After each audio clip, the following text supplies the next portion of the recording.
नमस्कार बच्चों। आज मैं आपके सामने वर्ग सप्तम अध्याय 2 मेरा बचपन मेरी शैतानियाँ। जी हाँ, आज की कहानी के लेखक स्वयं स्वर साम्राज्ञी के नाम से जाने वाली पूरे हिंदुस्तान की एक चर्चित बेटी, जिसे संगीत की दुनिया में लोग एक अद्भुत नगीना मानते हैं, और उनके विषय में मैं अभी आपके सामने बोलने जा रहा हूँ, जिनका नाम लता मंगेशकर है।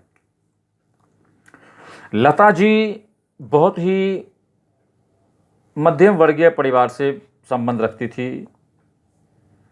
उन्होंने कहा है कि बचपन की शैतानियाँ का मज़ा कुछ और ही है। जी हाँ, जितने हम बड़े होते हैं तो हमारे ऊपर क्या बढ़ जाता है? दायित्व बढ़ जाते हैं।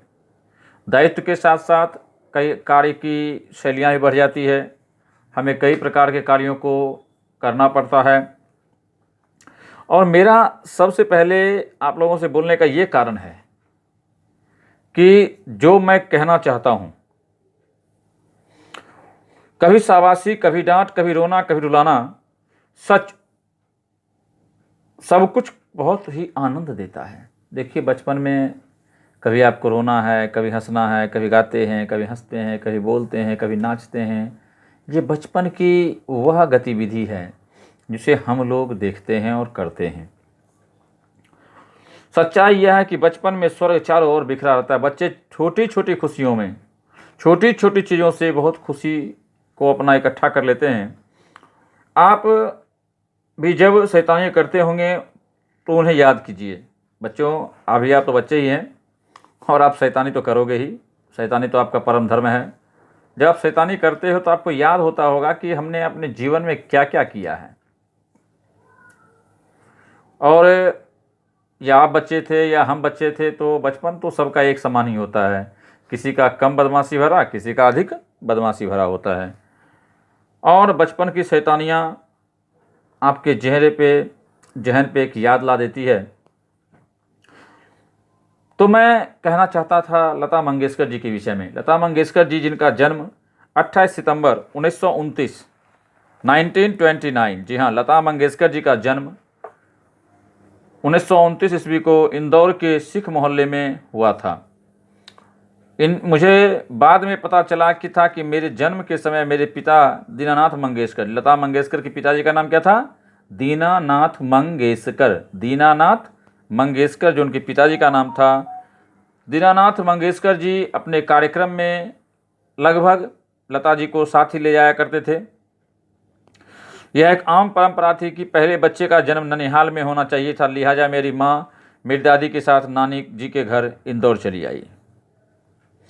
पहले परंपरा थी हमारे यहाँ। आप लोग घर में पूछेंगे भी माँ से, दादी से, तो पहले कहा जाता था कि जो लड़की होती है उसका मायके में ही उसके पहले बच्चे का जन्म होना चाहिए, ये शुभ होता है।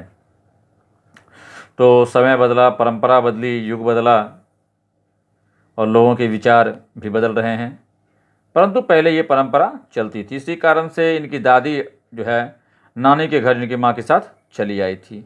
मैं अपने पिता को बाबा कहती थी। देखिए, जैसे हम लोग बोलते हैं पिताजी, डैड, पॉप्स बोलते हैं ना हम लोग, उसी प्रकार से ये अपने पिताजी को बाबा बोलते थे। और घर परिवार में माँ को सब माई कहकर बुलाते थे। माई बाबा, है ना। माई मतलब माँ, बाबा मतलब पिताजी। जब इनका जन्म हुआ तब पिताजी ने इनका नाम हृदया रखा था। जी हाँ, याद रखिएगा, बहुत ही अनमोल क्वेश्चन है, जीके का ही क्वेश्चन बन सकता है यह। लता मंगेशकर के बचपन का नाम क्या था? जी हाँ, ध्यान दीजिएगा, लता मंगेशकर के बचपन का नाम हृदया था। क्या नाम था? हृदया। बाद में उन्होंने मेरा नाम लता रख दिया, क्योंकि उस जमाने में मंच पर पुरुष ही महिला का चरित्र अभिनीत करते थे। अब जैसे हम लोग जानते थे कि आजकल हम लोग देखते हैं जट जटीन या जो पुरुष स्त्रियों का रूप धारण करके नाचते हैं, जोगिरा करते हैं, है ना, होली के समय में। तो पहले जितने भी रंगमंच हुआ करते थे, रंगमंच समझते हैं, नाटक, उन सबों का मंचन पुरुष ही स्त्री का ही मंचन किया करते थे। आपने कई सारे चलचित्रों में देखा होगा, भोजपुरी चित्रों में देखा होगा कि सीता का रूप पुरुष धारण करते थे, या जो हमारे यहाँ शादी विवाह में जो उत्सव होते हैं उन सबों में भी पुरुष हो या स्त्री हो, तो स्त्री है तो पुरुष का, पुरुष है तो स्त्री का, वो लोग मतलब एक रूप बदलता रहता था। और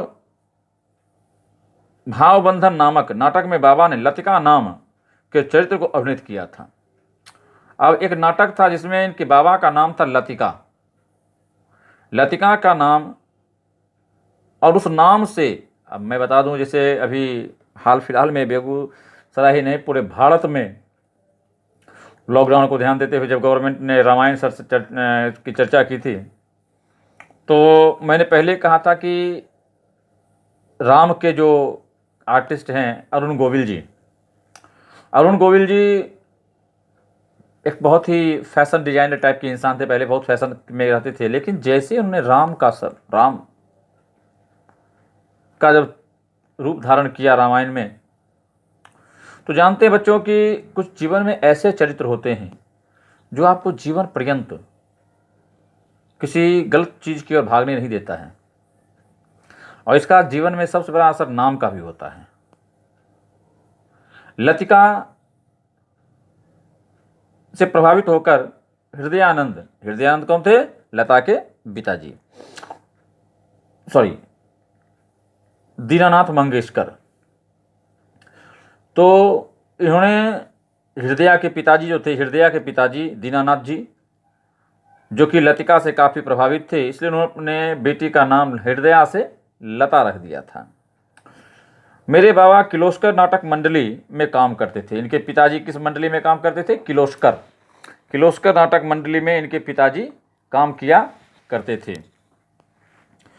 और उन्होंने कथक सीख रखा था। कथक जो एक नृत्य कला है जिसे आजकल हम लोग देखते हैं कि पूरे भारत में बहुत ही चर्चित है, और ये इन्होंने सीख रखा था। इसका उर्दू नाटक ताज़-ए-वफ़ा, उर्दू में एक नाटक है ताज़-ए-वफ़ा जो बहुत ही पॉपुलर हुई थी, वो इसी का एक उर्दू रूपांतरण किया गया था। उन्होंने स्वयं को रंगमंच के प्रति समर्पित कर दिया था। जैसे एक शिक्षक अपने आप को तभी अच्छा बना सकता है जब वह स्वयं को शिक्षा के प्रति समर्पित कर दे, और एक कलाकार तभी कला का अच्छा द्योतक बन सकता है जब वह अपने स्वयं को कला के प्रति समर्पित कर देता है। इन्होंने कहा था कि मेरे बाबा गांव के मंगेशी गांव के थे। अब मंगेशकर कैसे लगा? तो मंगेशी गांव के नाम पर इनके घर में जो टाइटल था मंगेशकर, वो इनके गांव के नाम से पड़ा हुआ था। जब वे 8 साल के थे तभी उनकी मां ने संगीत सीखने के लिए बाबा मंगेशकर जी के पास भेज दिया था। बाद में वे ग्वालियर घराने में शागिर्द हो गए। देखिए, घराना, संगीत में घराना एक बहुत ही अहम योगदान रखता है कि जैसे आप कहीं संगीत गाते हैं तो लोग पूछते हैं भैया आप किस घराने से बिलोंग करते हैं, संबंध रखते हैं। तो ये घराना इसमें काफ़ी एक लाजमी शब्द है, एक बहुत ही अहम शब्द है जो कि उनके जीवन में एक आयाम रखता है। संगीत के इस रस से भरा पूरा मेरा बाबा का संसार था। मतलब इनके पिताजी को अगर सबसे अधिक संगीत के क्षेत्र से घिरे हुए रहते थे, और इनका संगीत काफ़ी अच्छा भी था। एक बचपन की आंखों में झांकती हूँ, मुझे बाबा के गायन की ध्वनियाँ सुनाई पड़ती हैं। ऐसा सबों के साथ होता है कि जब आपने किसी चीज़ को बचपन में देखा होगा, जैसे माँ की लोरियाँ आप देखते होंगे, जब बच्चा माँ के पास जाता है तो माँ एक कहानी सुनाओ, वो जानता है कल भी वो चांद मामा की कहानी सुन चुका है, लेकिन उसकी इच्छा कभी समाप्त नहीं होती और उसे वह अच्छा लगता है। और मैं उनकी बताई एक एक बात हमेशा याद रखती हूँ कि मेरी हिम्मत नहीं पड़ती थी कि मैं उनके सामने गाने की बात कहूँ। वह एक ऐसे बेटी थी जो कि पिताजी के सामने अपनी इच्छा को जाहिर नहीं कर सकती थी। जी हाँ, पहले के समय में पुत्र या पुत्री पिताजी के सामने अपनी बातों को जाहिर नहीं कर सकते थे, ऐसी परंपरा थी पहले। अब कहता है, मैं उनकी बताई गई एक एक बात हमेशा याद रखती हूँ। एक दिन बाबा अपने शिष्यों को रागपुरिया धनाश्री सुना रहे थे। अचानक मैं किसी कारण से कुछ देर के लिए बाहर चले गए। जब एक दिन उनके पिताजी अपने शिष्यों को राग पुड़िया सुना रहे थे, तो राग पुड़िया सुनाने के पश्चात उनके पिताजी कहीं वहाँ से बाहर निकल गए थे, और निकलने के क्रम में जब वे निकले, मैं बता दूं, जब वे निकले तो शिष्यों के मन में एक शंका, देखिए, गुरु के पास शिष्य क्यों जाता है? सवाल अच्छा नहीं है क्या? ध्यान से समझिएगा। गुरु के पास शिष्य इसलिए जाता है कि उसके मन में कोई शंका हो तो वह शंका मिट सके, शंका मिट सके। और जब उनके गुरुजी वहाँ चले गए तो बच्चों के मन में एक भावना उत्पन्न हुई कि भाई अब हम क्या करें। वो ठीक से राग नहीं लगा पा रहे थे, और कहा भी गया था, तब लता मंगेशकर जो उनके स्वर को सुनी और वह बोल पड़ी, तभी मुझे लगा एक लड़का ठीक से नहीं गा रहा। मैं अंदर चली गई और मैंने स्वयं उसे गाकर सुनाया। जब उनको लगा कि भाई ये लड़का अच्छा से गीत नहीं गा रहा है एक लड़का, तो उन्होंने स्वयं उस जगह पे गई और वह गीत को अपने द्वारा स्टार्ट कर दी। जब प्रारंभ कर दी तभी उनके पिताजी वहाँ आ पहुँचे, और इतना अच्छा स्वर देखकर, मैंने पहले बताया कि इतना अच्छा स्वर देखकर उनके पिताजी ने उनकी माँ को पुकारा। उनके पिताजी ने क्या किया? उनकी माँ को पुकारा और बोला, घर में इतना अच्छा गायक मौजूद है और हमें पता ही नहीं है कि हमारे घर में इतना अच्छा गायक गीत गाती है और हमें पता नहीं है। एक दिन बाबा अपने शिष्यों को राग जब सुनाने लगे, यह बात तब की है जब मैं 5-6 वर्ष की थी। सुबह दूसरी बाबा ने मुझे भोर में उठा दिया और मेरे हाथों में तानपुरा पकड़ा दिया। मेरी संगीत की शिक्षा वहीं से प्रारंभ हो गई। जो पहले संगीत का सौ नहीं जानती थी, उनके पिताजी ने जब देखा कि मेरी बेटी के अंदर ये सरस्वती का वास है। देखिए, एक अच्छे पिता और एक अच्छे माता या एक अच्छा गुरु आप तभी हो सकते हैं जब छात्रों की शौक़ को ध्यान में रखा जाए और उनके शौक़ को ही उनके जीवन से जोड़कर, लेकिन वह शौक़ सकारात्मक होनी चाहिए। और यह आरंभ राग पुड़िया धनाश्री से हुआ था। इनका प्रारंभ संगीत का राग पुड़िया धनाश्री से हुई थी। तो बच्चों, अब मैं आपके लिए अगला वीडियो लेकर आऊँगा कल पुनः। तब तक के लिए आप लोग अपने घर में सुरक्षित रहें, सेफ रहें, और लता जी